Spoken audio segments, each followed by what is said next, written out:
100 shirts for only $395. 20 shirts for only $100. Greenleaf Printing and Designs has stupendous signage, printed and embroidered apparel, and promotional products for you. They're at 5526 Burkhart Road in Dayton and on the web at greenleafprinting.com.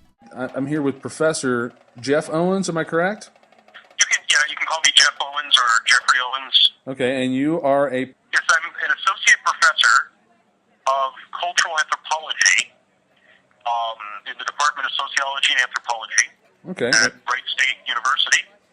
I mean, what can we learn from things like this? Tell me what you gathered from this, very normal kind of just walk through the street.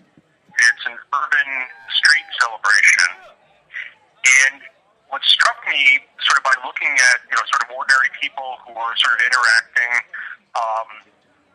within small groups, the groups didn't really interact with each other. People interacting with vendors, there were the basketball shooting games, and the beer concessions and things like that. The vendors and various groups of passers-by interacted with them. But I think what really struck me was that in my review of literature on urbanism, going back to Simmel and Louis Wirth back in the late 1800s, early 1900s, the sociologists, and then, back in those days, sociologists and anthropologists really were kind of the same people. They kind of wore multiple hats.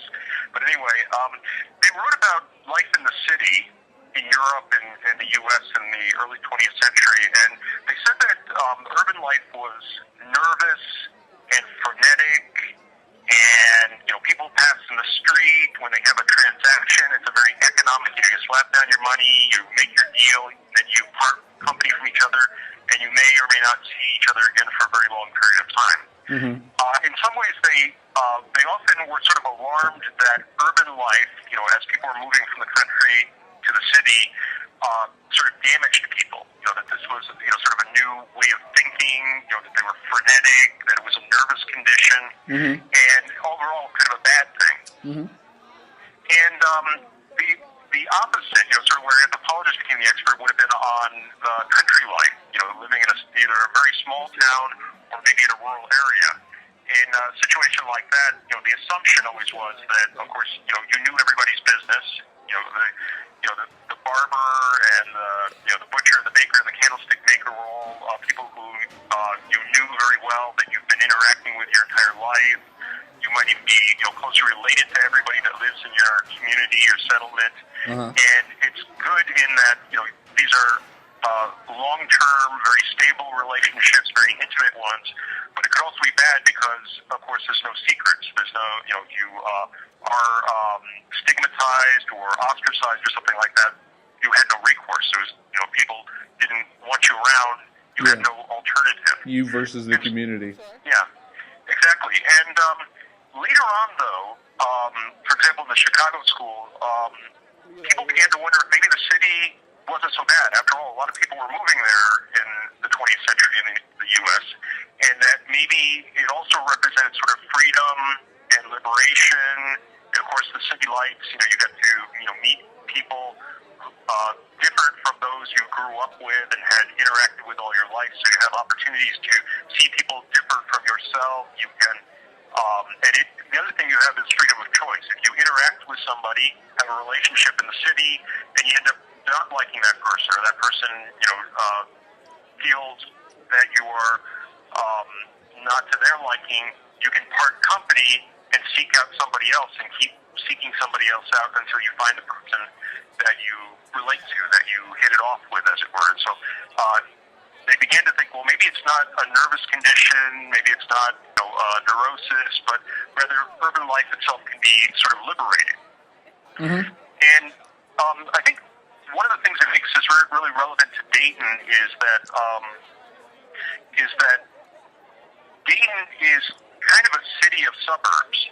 I mean, essentially, I won't mince words about it, but for all intents and purposes, the downtown is dead. And everybody lives in Trotwood or Kettering or Centerville, and suburbia represents a very different sort of interaction. It's not quite what urban theorists were talking about in the early 20th century, nor is it really a rural setting either. It is largely, in fact, some of the early suburbs like Palos Verde outside of Los Angeles initially were marketed as being playgrounds of the rich. Mm-hmm. They were meant to be sort of little miniature country estates, but close enough to the city that people could go to their jobs. And I think Oakwood was marketed in a very similar sort of way. But very early on in Palos Verde, people started sort of kicking and screaming and complaining to the developers, where are the schools? Where are the playgrounds? Where are the community centers? Common spaces. Bring our children. Sorry? The common spaces. Yeah, well, it's not so much common spaces, I would say, not like public spaces in a city, but rather places that, sort of women's spaces, kind of safe zones where, they could remain sort of domestic. Okay. They couldn't do that in the city because, the street corner and things like that were, well, the domain of men, but also, there was a stigma associated with that, largely because of the growth of immigration, the movement of ethnic and racial minorities into cities, immigrants from Eastern Europe, African Americans coming from the American South during the 1910s and 20s. And so suburbia became kind of a combination of that bourgeoisie utopia, that little country estate, that little sort of Jeffersonian farm, but also it became the kind of heart of a new sort of definition of middle-class feminism as well. The idea that women are nurturers, they raise their children in nice open spaces that are safe, that are homogenous, that are, sort of sanitized, and that's kind of, we still sort of live with that legacy to a certain extent.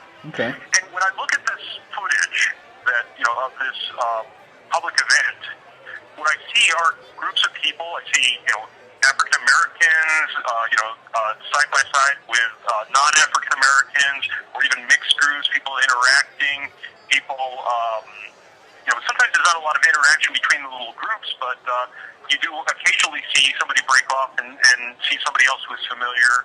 Mm-hmm. Lots of interaction between the vendors and the entertainers. There was a guitar player and a woman with a one of those old washboard. Washboard, thank you. Yes, that was the word I was thinking of. So there's a lot of interaction there. But I mean, I think that what's going on here during this festival is as close as anything one can see today of that sort of early 20th century ideal of what a city ought to be.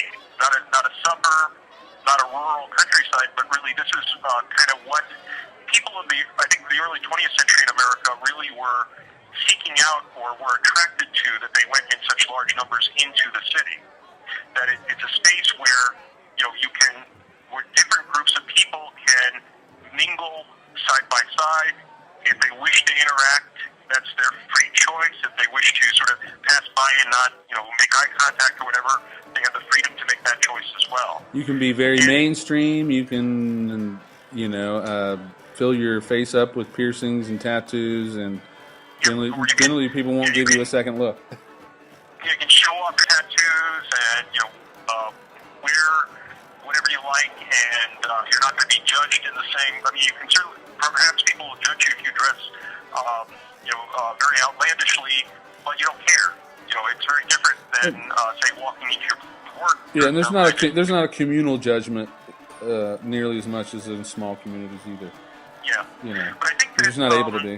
Yeah, I think today in downtown Dayton, though, I mean, in many different areas, in Troutwood and even, Salem Avenue or the Eastern Hills of Dayton or something like that, there seems to be a kind of a stigma associated with just sort of sitting out in a lawn chair in front of your house or standing in the street corner or something like that. There's kind of an association of that with clearly whoever is publicly displaying themselves there is up to no good.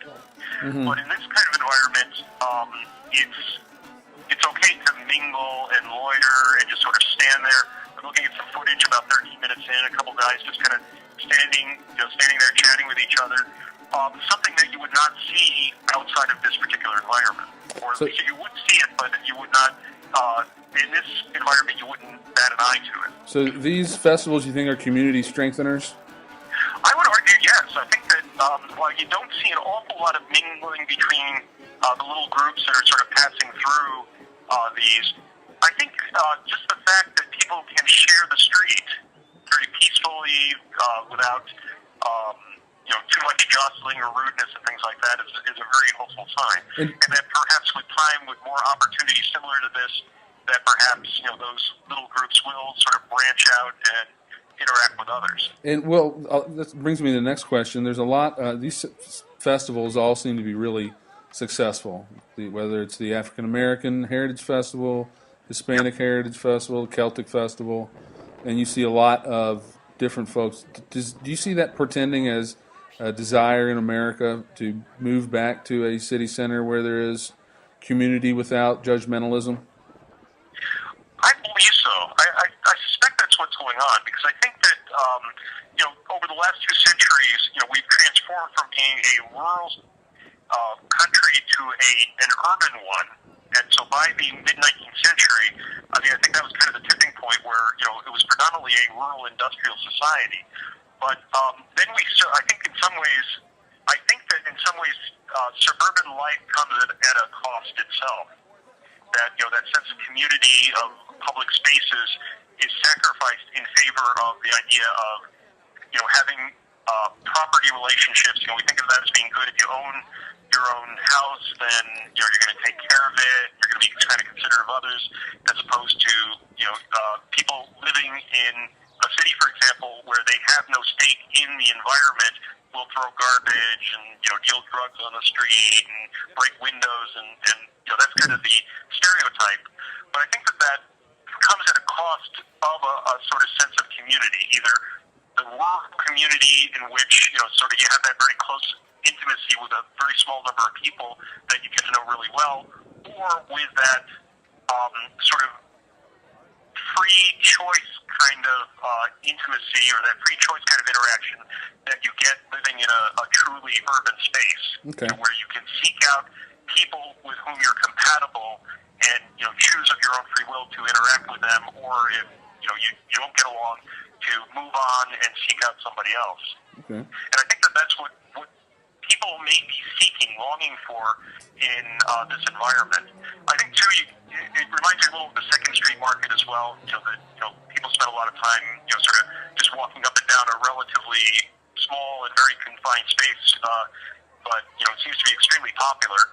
And I think to some extent, you get a little bit of that at the shopping malls as well, which are not really public spaces. They really, when all is said and done, anthropologists say that they are private spaces that sort of give the illusion of a public space. Sure. Because ultimately, the mall, the owners of the mall have control over, who is in and who is out. I think that, like, for example, the green attempts to sort of create the illusion of a city space, complete with a town square and things like that. But yeah, ultimately it is a private space.